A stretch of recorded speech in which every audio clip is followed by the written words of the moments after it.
ओम शांति। 6 अप्रैल 2024 के ईश्वरीय महावाक्य।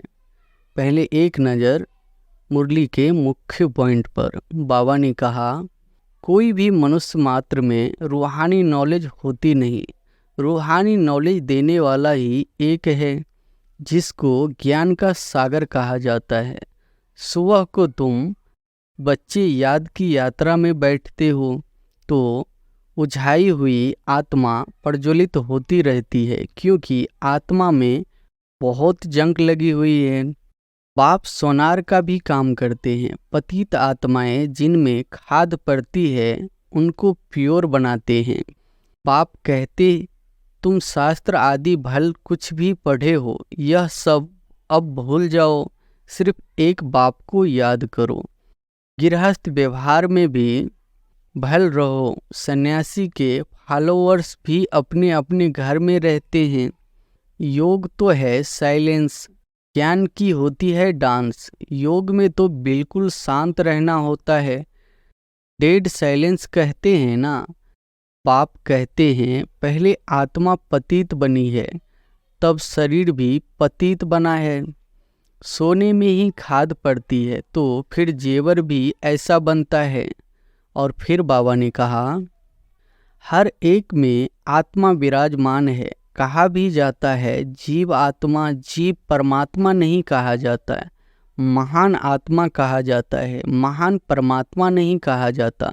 पाप की ज्ञान डांस भी उन्हों के आगे होगी जो शौकीन होंगे। पाप जानते हैं किसमें कितना ज्ञान है, कितना उनमें योग का भी नशा है। बाबा जानते हैं हमारे सामने यह जो बैठे हुए हैं इनमें कुछ भी ज्ञान नहीं है, सिर्फ भावना है। बाकी तो न ज्ञान है न याद है, इतना निश्चय है यह बाबा है, इनसे हमको वर्षा लेना है। बाप कहते हैं, एक तो शांति धाम को याद करो, दूसरा सुख धाम को याद करो।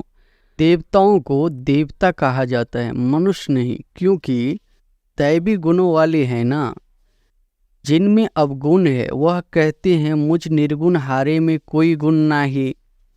और फिर लास्ट में बाबा ने कहा, विष्णु कोई और नहीं है, लक्ष्मी नारायण अथवा राधे कृष्ण की जोड़ी कहो।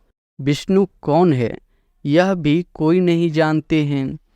ब्रह्मा सो विष्णु बनने में 1 सेकंड लगता है, साक्षात्कार हो जाता है और झट निश्चय हो जाता है मैं यह बनने वाला हूँ। हम ब्राह्मण सो देवता बनने वाले हैं, इसलिए दैवी गुण जरूर धारण करने हैं। सिगरेट बीड़ी आदि का देवताओं का भोग लगाते हो गया। यह सब बीमारियां द्वापर से निकलती है। बाप आकर तुमको एवर हेल्दी बनाते हैं। तुम्हारा गायन है वंदे मातरम। तुम धरती को भी पवित्र बनाती हो।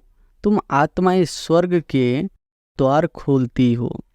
और अब सुनते हैं महावाक्यों को विस्तार से। मुरली का सार है, मीठे बच्चे, श्रीमत पर अच्छी सर्विस करने वालों को ही राजाई का प्राइज मिलती है। तुम बच्चे अभी बाप के मददगार बने हो, इसलिए तुम्हें बहुत बड़ी प्राइज मिलती है। प्रश्न है, पाप की ज्ञान डांस किन बच्चों के सम्मुख बहुत अच्छी होती है? उत्तर है, जो ज्ञान के शौकीन है, जिन्हें योग का नशा है, उनके सामने बाप की ज्ञान डांस बहुत अच्छी होती है। नंबरवार स्टूडेंट है, परंतु यह वंडरफुल स्कूल है। कईयों में जरा भी ज्ञान नहीं है, सिर्फ भावना बैठी हुई है। उस भावना के आधार पर भी वर्षे के अधिकारी बन जाते हैं। ओम शांति। रूहानी बच्चों को रूहानी बाप समझाते हैं। इसको कहा जाता है रूहानी ज्ञान व स्पिरिचुअल नॉलेज। स्पिरिचुअल नॉलेज सिर्फ एक बाप में ही होती है और कोई भी मनुष्य मात्र में रूहानी नॉलेज होती नहीं। रूहानी नॉलेज देने वाला ही एक है, जिसको ज्ञान का सागर कहा जाता है। हर एक मनुष्य में अपनी अपनी खूबी होती है ना। बैरिस्टर है, डॉक्टर डॉक्टर है। हर एक की ड्यूटी पार्ट अलग अलग है। हर एक की आत्मा को अपना अपना पार्ट मिला हुआ है और अविनाशी पार्ट है। कितनी छोटी आत्मा है, वंडर है ना। गाते भी है, चमकता है भुरकुटी के बीच, यह भी गाया जाता है। निराकार आत्मा का यह शरीर है। तख्त है बहुत छोटी सी बिंदी, और सब आत्माएं एक्टर्स है।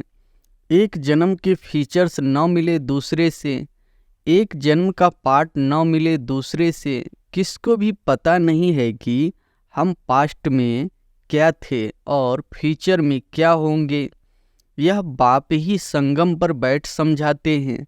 सुबह को तुम बच्चे याद की यात्रा में बैठते हो तो उझाई हुई आत्मा प्रज्वलित होती रहती है, क्योंकि आत्मा में बहुत जंग लगी हुई है। पाप सोनार का भी काम करते हैं। पतित आत्माएं जिसमें खाद पड़ती है उनको प्योर बनाते हैं। खाद पड़ती तो है ना, चांदी, तांबा, लोहा आदि नाम भी ऐसे हैं।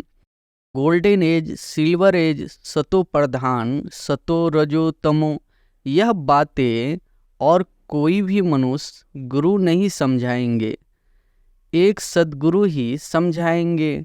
सद्गुरु का अकाल तख्त कहते हैं ना, उस सद्गुरु को भी तख्त चाहिए ना।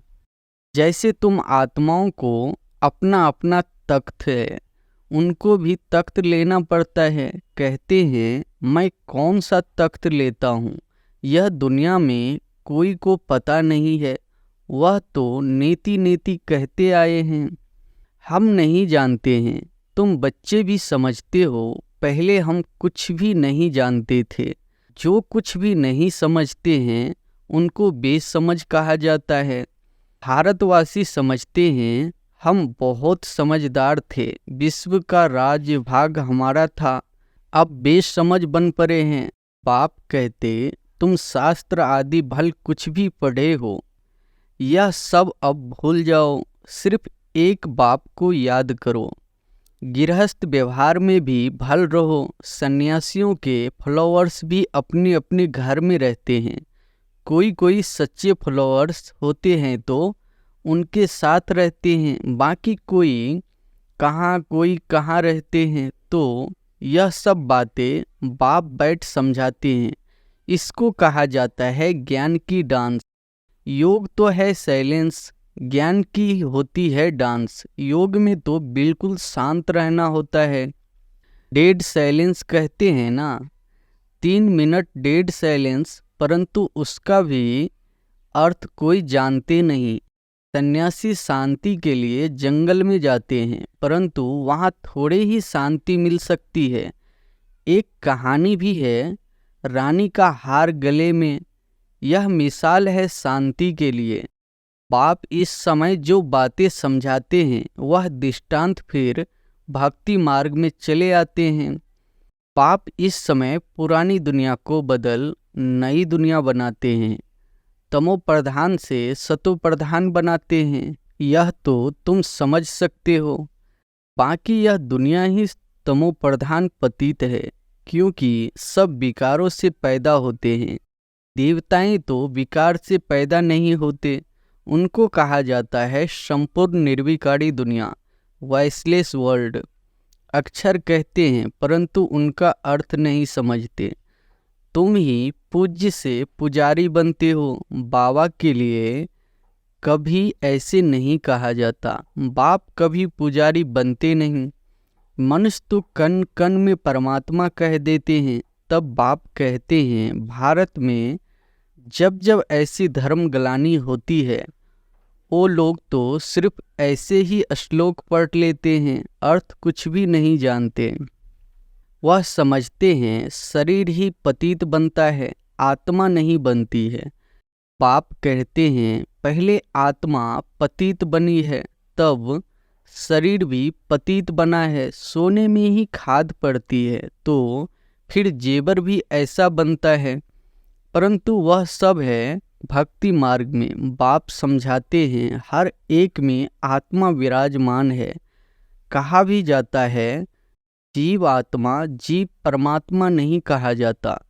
महान आत्मा कहा जाता है, महान परमात्मा नहीं कहा जाता।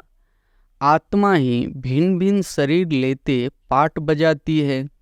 तो योग है बिल्कुल साइलेंस, यह फिर है ज्ञान डांस। पाप की ज्ञान डांस भी उन्हों के आगे होगी जो शौकीन होंगे। पाप जानते हैं किसमें कितना ज्ञान है, कितना उनमें योग का भी नशा है। टीचर तो जानते होंगे ना।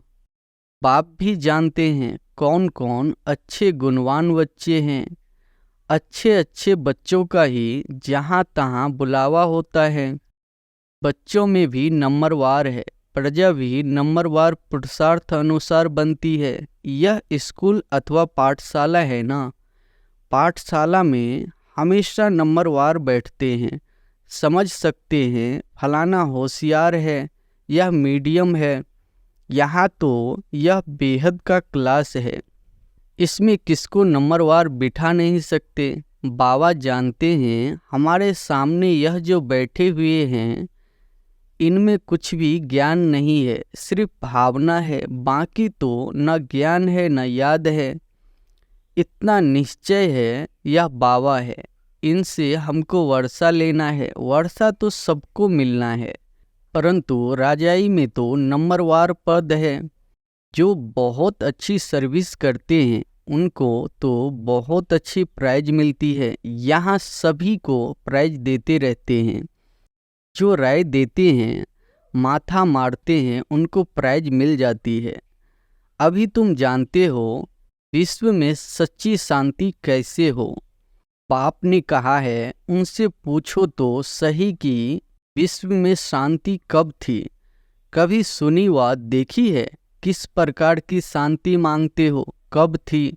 तुम प्रश्न पूछ सकते हो, क्योंकि तुम जानते हो जो प्रश्न पूछे और खुद न जानता हो तो उनको क्या कहेंगे।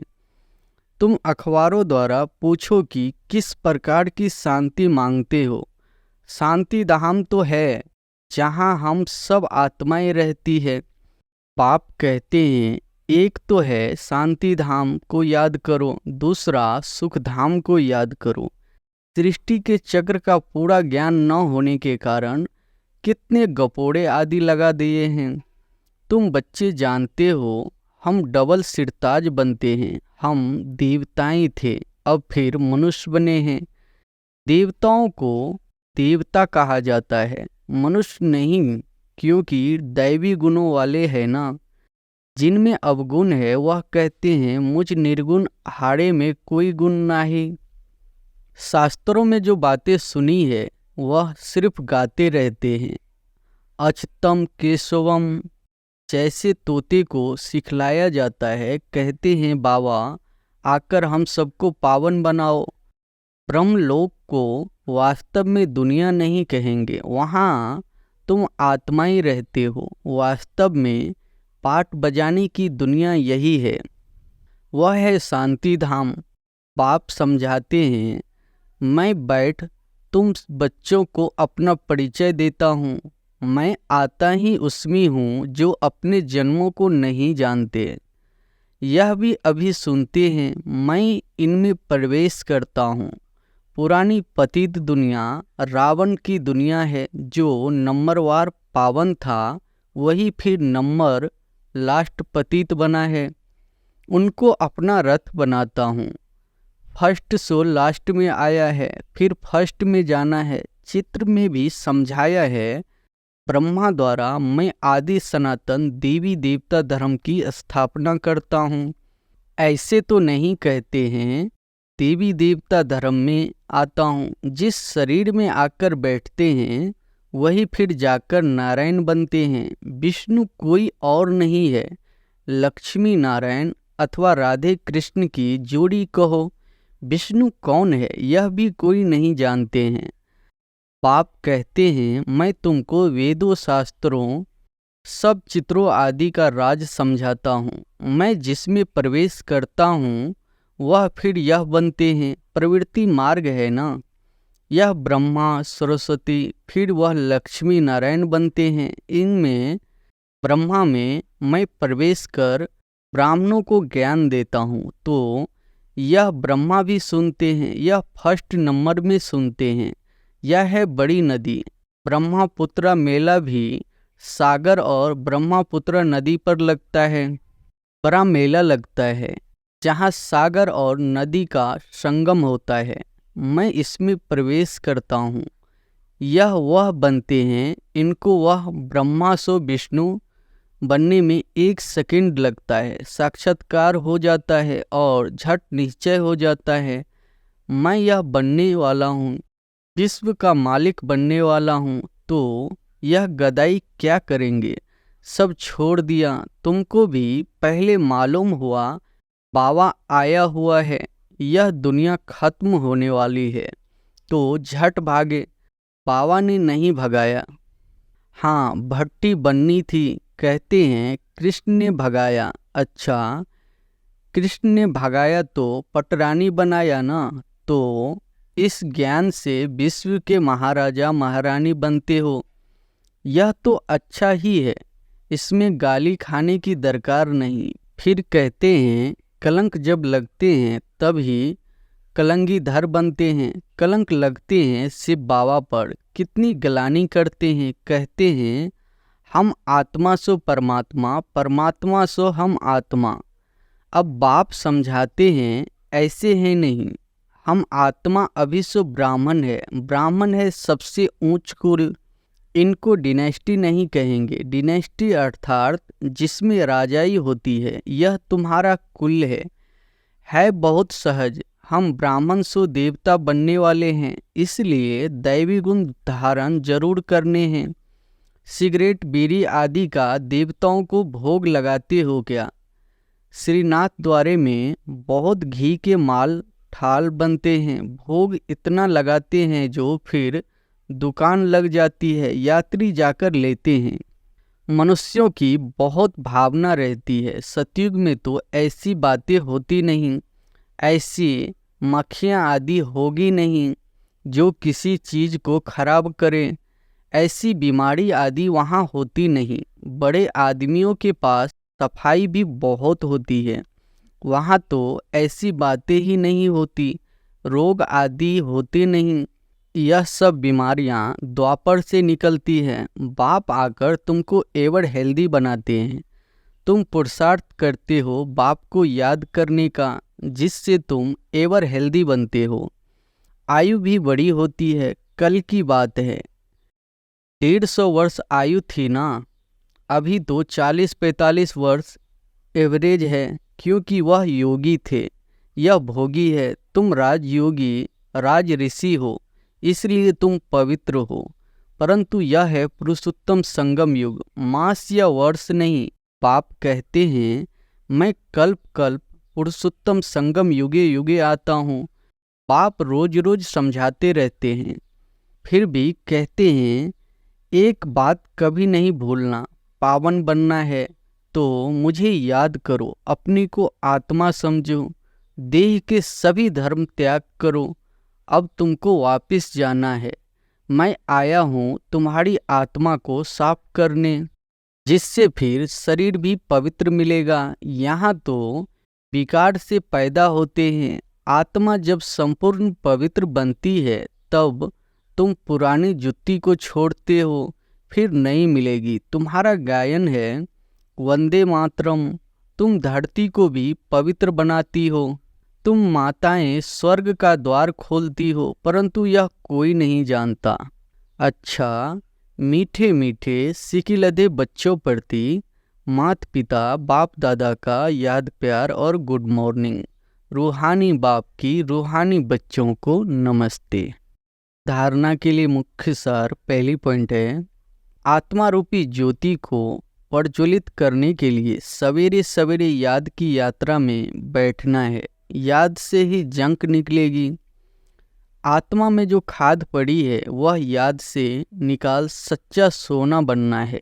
दूसरी पॉइंट है, पाप से ऊंच पद की प्राइज लेने के लिए भावना के साथ साथ ज्ञानवान और गुणवान भी बनना है। सर्विस करके दिखाना है।